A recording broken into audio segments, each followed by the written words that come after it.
Vous devez servir Dieu avec vos dons. Dieu habite dans le cœur de l'homme. Dieu n'habite pas dans une église. Et lorsque le don est dans une personne, vous n'avez pas obligatoirement besoin d'exercer ce don-là seulement quand l'église est là. Non, l'église, ce n'est pas que 4 murs, un toit. Non, c'est pas ça. C'est pas un bâtiment. Le plus important pour Dieu, c'est que la parole parvienne à quelqu'un. Ce n'est pas que les gens le connaissent dans un bâtiment.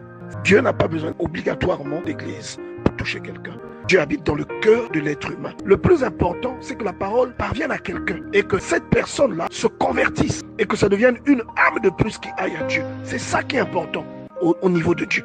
Ce n'est pas l'église, non. Ce n'est pas que la personne soit dans une église, 4 murs, un toit. Non, c'est pas ça. C'est pas un bâtiment. Voilà pourquoi la Bible dit demande aux gens d'aller, de faire de toutes les nations des disciples. C'est-à-dire, c'est quand même une mission évangélique où vous devez partir et prêcher. On vous dit, prêcher même dans les places publiques. Aujourd'hui, on n'a plus besoin de se déplacer pour prêcher dans les places publiques. Même avec Internet, la parole de Dieu peut arriver très loin. Dieu n'attend pas forcément que votre don soit illustré uniquement dans votre communauté. Si vous appartenez à une communauté qui croit en Dieu, c'est déjà un avantage. Donc vous devez maintenant viser les personnes à qui cette parole n'est pas encore parvenue. Vous devez viser maintenant des gens qui sont loin, des personnes qui sont peut-être même proches de vous, mais qui ont besoin du salut, qui ont besoin d'être sauvés. Donc même des personnes qui ne sont pas de votre église. Parce qu'aujourd'hui, il y a une espèce de concurrence qui commence à naître entre les chrétiens. Les chrétiens sont divisés.